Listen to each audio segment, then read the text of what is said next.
Hey yo, Miss Criticizer 2021. Welcome to my channel. Subscribe for one. Like, share, comment, and love this video. Yeah, yeah, yeah. Hello everybody, welcome to my channel 90 Day Fiancé Season 9, Episode 7. Emily and Colby. I'm going to be saving my opinions. Let me just get through their storyline because I'm always annoyed when I watch them. I'm not gonna lie. So the episode picks up where it left off is the following morning from the night that Emily kicked Colby out of their bed.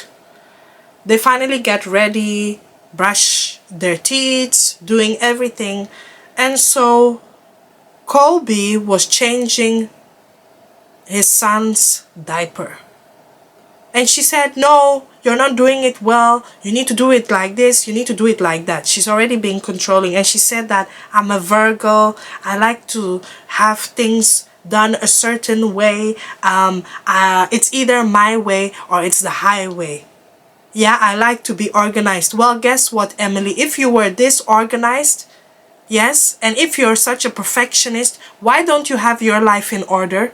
Why are you still living with your parents? Why did you get pregnant so easily from the time that you just met somebody in such a short time? Why don't you have your life in order? You don't work, you don't do anything. What do you do it? Don't blame it on being a Virgo. Hell no. I know many Virgos that are very hardworking. They're doing well. Yeah?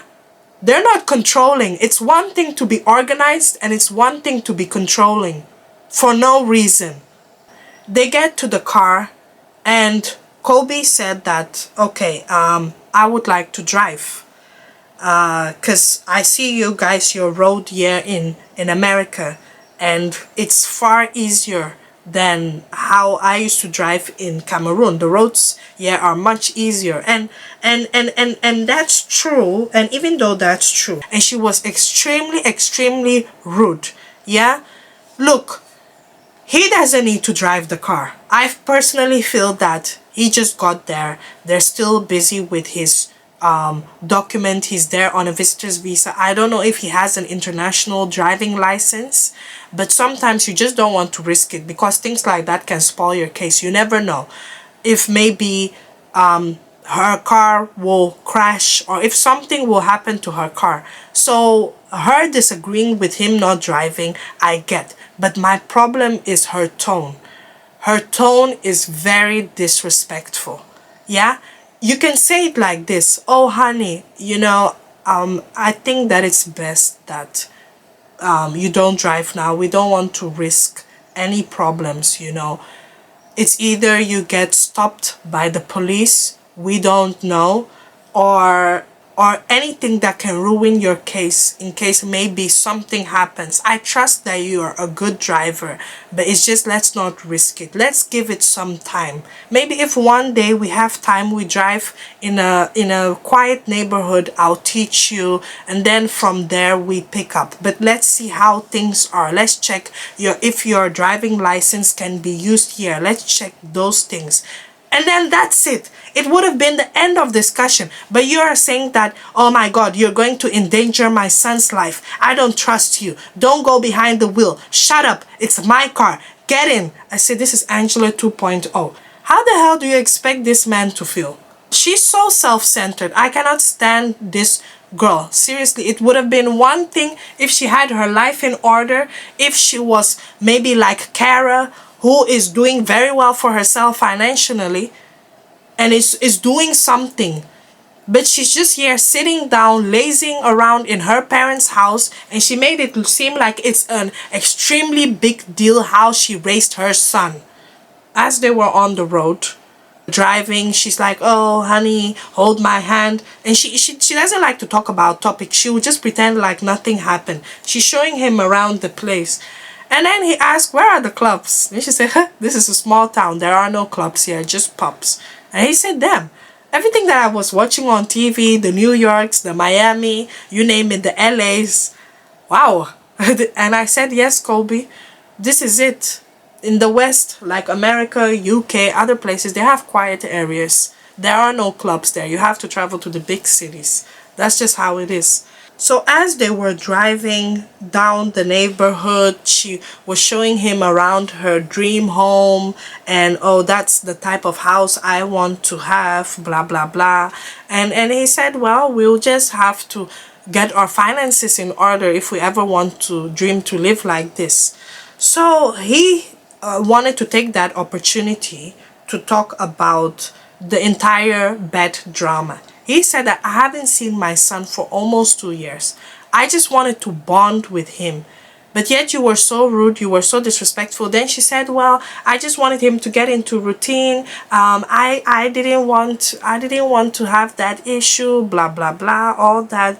She was just so dismissive. She said he's not going to go in bed with you in bed. It's just not going to work. And let me tell you something. Based on her saying that, oh, I have this routine, I don't want it to be disrupted, you are disrupting it, blah blah blah, this and that, and you have a lot of catching up to do. And I just want to say that, listen, Emily, I have a little one, and the thing is, from the time that she was born, both me and my husband, yes, we were together, we are still together, of course, but from that time, yeah, it's not easy. It's never going to be easy. The child needs to eventually learn it. Let them cry. Sometimes you need to allow them to cry. They'll cry for 2 hours, but eventually it will be worth it. Okay, it was the first night. Maybe she felt lazy. She's like, I'm not going to go through all of this and lose my sleep. No. But she just always has an excuse for something. And I just feel like she doesn't want to give him the chance to bond with his son. They get home, and for the first time, finally, Emily leaves Colby alone with the son. As he's bonding with his son, he's being supervised by the baby's grandma, Emily's mom. Emily's mom is trying to see if Colby is doing everything right, and Emily's mom is saying that, oh my god, he has a routine that I need to follow up on, don't be disruptive, don't be like this, and all that stuff. Just not trusting the guy. And I'm asking myself, if the guy was white, yeah, and I'm just going to go directly in that question. If the guy was white, would they have treated him like this? As if the guy doesn't know how to deal with kids. Granted, this is his first child. He said that he has mingled with toddlers and kids when he was in China because he was teaching. He was doing this, she said, but this is now your child. To be with your child 24/7, this is how it's going to be. Okay, she gave some advice. Eventually, she gave him space with his own son. And I don't have a problem that he's being supervised for the first time. But like, can't you just be quiet? Can't you just observe? Let him do his thing, watch from a distance, and then when it's needed, you interject. Yeah, so as he was bonding with his son, eventually you saw that Colvin was warming up to his father, and they were having that beautiful father and son bonding. He did not cry. Like I said, you need to give these kids space. And he was warming up to Colby. And so Colby said that I want the baby to have a taste of Africa. I want him to still be connected to his African roots. And Colby decided to give the boy, he was trying to get ready to give the boy like peanuts. Yeah, and I know that that might sound very overwhelming to some people, but like Colvin has teeth. Emily just got in and she's like, oh my god, I leave you with this kid for just almost the whole day, and then this is what happened. Thank god I am back. Oh my god, thank god I am back. This is what you would have done. And he said, well, we're going to make peanut butter out of it. And she said, you don't even know if he has any other allergies. You don't even know if he has this and all that. Okay, granted, Emily, I understand. You know, check if he has allergies and all that. Peanut is a very sensitive thing and all and everything. But the thing is, Colby, back home in Africa, you know, he saw kids eating this and there was no problem with it. And they're still strong. Yeah? This is just a mess. But the usual thing that Emily does as usual is she brings the titty out again just to comfort him. And this is what I said in my last video. So the scene has ended. She always has something negative to say about him. So let me say something. Emily first. This is what I said in the previous episode. Somebody will tell me you cannot tell anybody how to parent their child. Everybody is different. I'm a mom. I know how it is. I'm not going to put my mouth in there, but I'm just going to tell it as it is. Yeah? That boy is being over smothered. Your son is being over smothered. There are times that he does not need breast milk, but you still are out here putting your titties in this boy's mouth for comforting, for anything. And I understand that breastfeeding is comforting and all that, but sometimes the boy is not even sucking breast. He's just playing with it. He's just, and then you wonder at the age when he'll be 4 years, 5 years, Mommy, that person did something to me. I didn't like it. Mommy, yeah. They're not going to grow up being matured because he's being over smothered. He cannot do no wrong in her eyes. And she's not going to hold him responsible. She's going to let her son have the same behavior that she has. You see how she talks to her parents, and her parents cannot even correct her with anything. And her parents allow her to get away with so many things. That's what she's going to do to her son. That's what she's going to do to her son. And the son is not even going to take any kind of discipline. And that's the reason why Emily is so scared that Colby is now here. Because she knows that Colby is going to be that father figure. You know how fathers sometimes they raise their kids a bit stricter, especially their son. Sons usually need their fathers because there are certain things that us women, and I'm not gonna lie, even for the single mothers, there are some things that us women, we cannot do, especially when we're raising a boy. It's just not like that. They need their father. A father can bond with his son in a certain way that a mom cannot. Because let me tell you something. You see a lot of these guys today that are irresponsible, and if you see how they treat women, or even if you see what they do, their ego is so inflated. They have always been irresponsible. They were never held accountable for anything. And that's what she's scared of.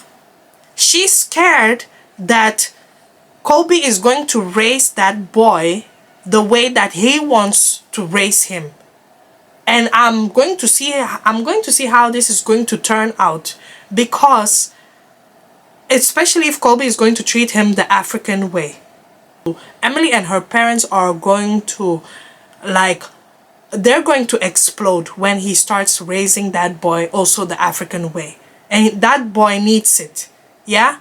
I don't care what some people will say, that, oh my God, they're so strict, they're so that and that. But you see how disciplined most of the kids are in Africa. They're very, very disciplined.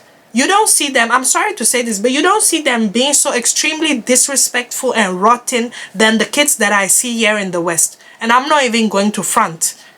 Yeah? I'm not saying that you shouldn't be a critical thinker. It's good that you teach your child values, respect. Be a critical thinker. But if you see how some of these children talk to their parents, some even call their parents by their name. You're not my mom. To hell with you. This and that. Get the hell out. If you see how these kids talk to their parents. And that's what she cannot stand. Because she is going to, me, that's just my take on it. I don't care what some of you guys will say. She's extremely entitled. She's extremely disrespectful. Yeah? Again, if she was a Virgo, she would have had her life in order. Both of them never took the time to get to know each other when they were in China. They never asked questions. Because this is what I'm seeing now, the result. They were in a honeymoon phase. They didn't think far ahead. They didn't think to ask questions about each other and all that. Both of them are saying that, oh, the Kobe from China was much sweeter. He's saying, oh, the Emily from China was much sweeter. Well, guess what? You guys did not know each other.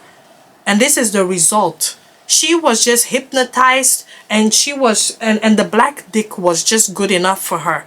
She only wants to have the black dick, but she does not want to learn about the black dick's background and how he can be useful in her life, and things that, being open about also his culture, same way he's doing here. It's both way street. I cannot stand this couple. Listen, long term, I don't see them lasting. Yeah, long term, I don't see them lasting. And I know that he's only trying to stay there for the sake of the boy. That's the only way he wants to stay. And I don't blame him, because the thing is, like, now he's going to have to be pleasing Emily just to have access to his son. Because Emily is the kind of person, she's going to stop communication with the son and the son's father if things don't ever work out with them. I grant you, she's never going to allow him to see his son. Trust me. That's why I said that people should be careful with the choices they make. It's one choice that you make that will lead to a long life regret. This is just a mess. I don't see her changing anytime soon. Let this be a lesson to Kobe. Let this be a lesson. Yeah? I don't have a problem with you sleeping and doing whatever you want with people, but get to know each other. And get to know each other very, very well. Don't be hang up with the honeymoon phase. Hell no. Anyway, don't forget to subscribe, like, and hit the notification bell. Thank you once again. Bye-bye.